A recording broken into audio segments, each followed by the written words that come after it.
Hi there, it's Mark here again and welcome to this part 2 of my build guide for the Tamiya Manta Ray on the DF01 chassis. In part 1 we got to step 19, so in this part 2 we're going to start off at step 20, but actually I'm going to do step 20 all the way through to 27 in one go because it's making up the dampers. I've already made up 3 because they're very similar to make. You can see the 2 rear shocks are slightly longer than the front shock. So the only difference between the front and the rear shocks is that the front shocks have got a slightly shorter spring, and you use this part D15, which is a little spacer that goes inside the shock just to shorten it that little bit. So I'll just show you making the other front shock. So each shock body itself comes on this little part tree, so you've got everything you need for one shock on there.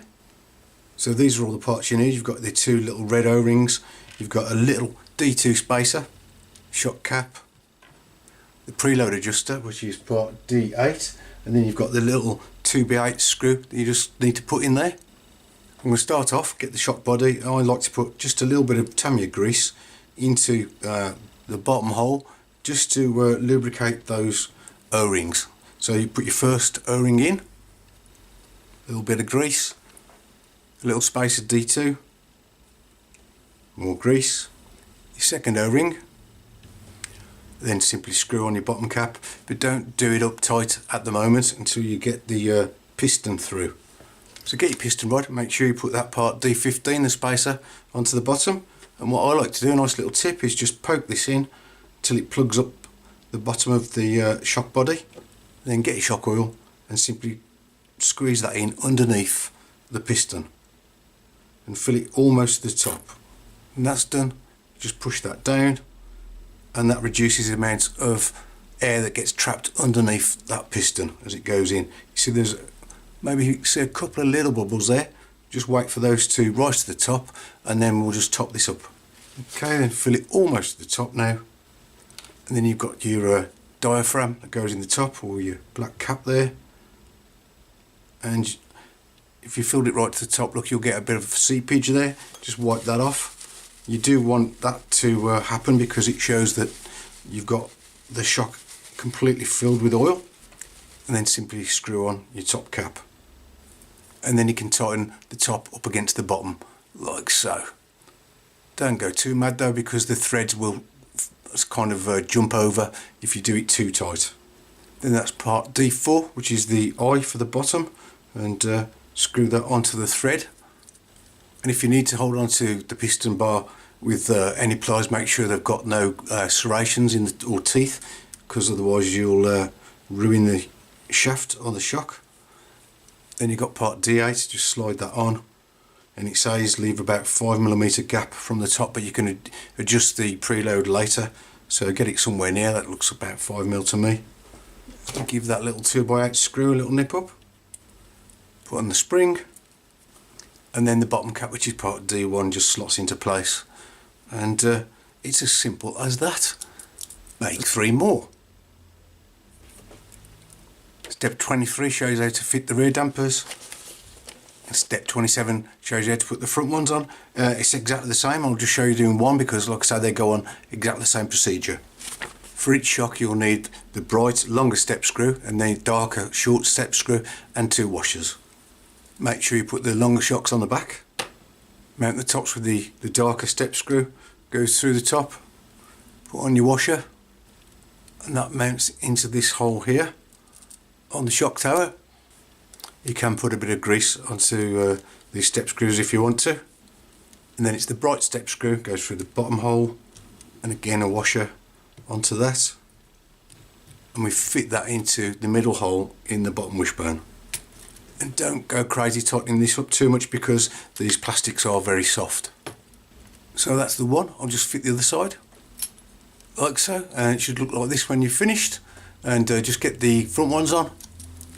As I said, it's exactly the same, so get your dark short step screw, your washer, screw that into the top of the shock mount, longer step screw goes in the bottom, don't forget your washer, and again that screws into the middle of the 3 holes in the lower wishbone. Okay, and then repeat for the other side. On On to step 28, which is checking the RC equipment, and time to open parts bag C. Now whatever you do, do not miss out this step. I've had a lot of people contact me, ask me why the car won't go straight or it won't return to centre after they've let go of the steering, and it's generally because they haven't centred the servo. So get your servo, as it shows here, connect it up to your receiving and transmitter and a battery, turn your transmitter on, give the servo a few throws left and right and make sure it returns to neutral or the central point, and then disconnect everything. Once you've done that, you shouldn't have any problems whatsoever. So the first thing you do then is, it shows here there's part C7, which is this part here. It's either C6 or C7 that will fit your servo, and you've got to fit it on like so, with that lug there pointing down. Okay, so that's the orientation you need. Then you've got plastic spring part C3, that should just clip over. And then this part C9, and you've got to put in that ball joint there, 5mm ball joint, and screw it in as shown here. Then simply pop that onto the servo spring. Plastic C8 washer goes in that hole in the middle, and then whichever screw fits your servo. If it's a plastic output on your servo, you probably need a self tapper. This is a metal output, so I've got an M3 screw. Just nip this up, and that'll be the end of step 28. It should look like this when you're finished. In step 29, you're going to get your chassis and put these couple of plates in. So you've got this E4, the big one, and then you've got this smaller E9, and it does show here fitting your receiver switch to it. Well, it says receiver switch, that would be your ESC switch. But seeing as mine's like this, I'm not going to be able to put that switch in, so we'll leave that out. But anyway, we'll put this plastic part in. So that needs to just sit into the chassis there, and you've got the one 3x10 screw holding it at the front. I'm using 10mm stainless button head screws, so that's what I'm going to put in here, but I will be using the kit supplied 15mm screws for the other plate, because I haven't got any 15mm of these button head screws. Okay, so once that's fitted, you get the part E4, and it goes on like this. These lugs in here mount onto the lugs in the chassis itself, and it's 15mm screw in that hole. There's a 15mm in this hole here. Bit tricky to see, black on black. And 10mm in that hole there, and the other hole the other side. So just get those done up, and that's the end of step 29. Step 30 is fitting the servo. So first off, we've got to put these D9 posts. I've already put the one side on there, as you can see. What I like to do on most servos, you can do this, you get part D9, put in your 3x10 screw with a washer on it, look, you can see. Get the thread started, and then we can just pop this into place like so, and do up that screw. And there you go, piece of cake. Then get your chassis, and you've got to align these holes up here with these two holes in the chassis, you can see. Screw in the one without a slot first, so just the hole. If we get the first screw in there, simply a 3x10 goes in that hole. Again, these servo posts that we're screwing into are very, very soft plastic, so you don't need a lot of torque when you're doing up these screws. So when the first one's in, you can find the hole through the slot and put your second 3x10 in, but this time you need a washer that hopefully you can see there. So yeah, when this is done up, that's the end of step 30. Step 31 is installing the ESC and receiver into the chassis, as I've done here. It shows you how to place it. I've got the ESC down there in the middle and my receiver up on the top. This is held on with Velcro, so I can swap it out between my different cars, and the ESC is stuck down with the double-sided tape that's provided. Step 32 is making up the steering linkage, which consists of 3 bars with the plastic parts D3, the ball joint ends, on each end of a piece of bar. So this is the smallest one here. So the little 18mm bar in the middle is an MC9, and you just screw a D3 onto each end, and then you can just measure it up to the diagram. It's 1:1. Make sure you've got it 5mm between each of the ball ends, and make sure it's aligned as in the diagram, so you've got the one hole pointing upright and the other hole is at 90 degrees. You can just see there. Got 2 MC8 bars, so you make up the 2 exactly the same, screw the ball ends on, and again match it up to the diagram, and this time both of the holes are in the same direction. For the two pivots, make sure you get the part and copy the alignment exactly as it is in the diagram. So this is part C2, you need it lined up like that, and then you just screw in your 5mm ball joint from underneath. And again, the other part is at C4, you can just see how that is aligned. I've put the top ball joint in already, the MB4, and the second ball joint simply screws in from underneath at the other end of that bar. So just give that a little nip up with a box spanner, and that's the end of step 32. In step 32 we're going to attach that steering linkage assembly into the chassis itself. First thing I want to do is attach the two steering arms to the ball joints on the linkages, so copy the diagram, that's that one. Again, get this part the right way around, as you can see, and pop the other arm on there. So that's that one. The shortest rod goes on this ball joint here, and then get part MC11, which is your tie rod bar, and that needs to slot into the little hole, and then you just turn it. You can see it's locked into place. Same with the other side, so just pop the end through and then twist it downwards, and that's in place now. We can get this into the chassis. We're going to screw into these two holes here, one there and one there. So you need your step screw and another one into the other hole on the other side. You need a washout on each of those underneath. Bit fiddly this, but yeah, we should get there. So get the assembly and put the step screw into each of those holes. Try not to lose your washer on the way. Okay, so I've got those located. I'll just give it a nip up. Okay, should look like that. Just make sure it moves freely, and then we can just pop that other ball joint onto the servo saver.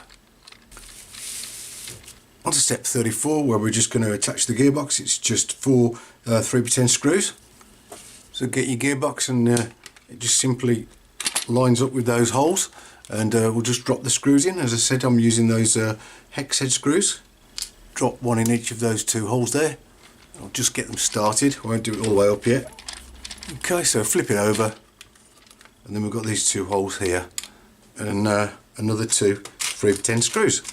So we'll just do all these 4 screws up, and all we need to do then is plug the motor wires in. So there we go, we just pop those in, and I can tidy this up. Might put a cable tie on there later on. We'll do that right at the end. Step 35, we're going to attach the front gearbox. We've got to put that prop shafted, or cotanger as I call them, and connect up the steering.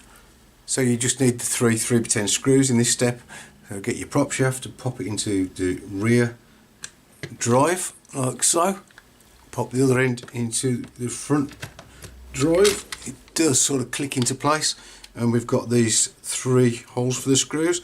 There's one over there, and then 2 in the middle here. Okay, so we'll just get those done up.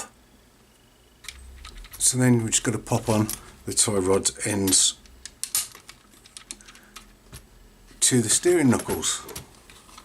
Step 36 is just fitting these 2 screws here that hold the gearbox from underneath, and then get part E8, which is your front bumper, that mounts right at the front here, again with 3 3x10 screws, would you believe? 1, 2 and 3. Step 37 is fitting the tyres onto the wheels. All 4 are exactly the same. I've already done 3 of them, and you can see I've put the stickers on as well, like it shows in the diagram. I've got to say, these tyres really are a tight fit on the rims.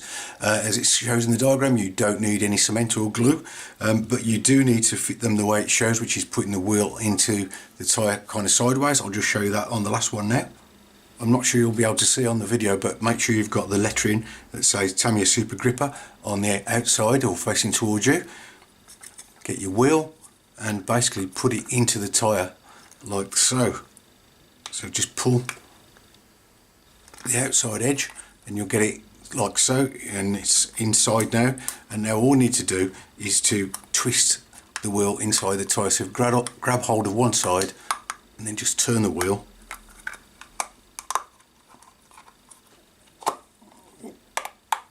and you'll see it does go on quite easily like that. Again, you need a good stretch of the tyre itself to get it in place, and just make sure it's seated correctly all the way around the rim on both sides, and there you go, as easy as that. Step 38 is fitting the wheels, and we've also got a little rear bumper, the front body mount, and the bracket for the rear wing.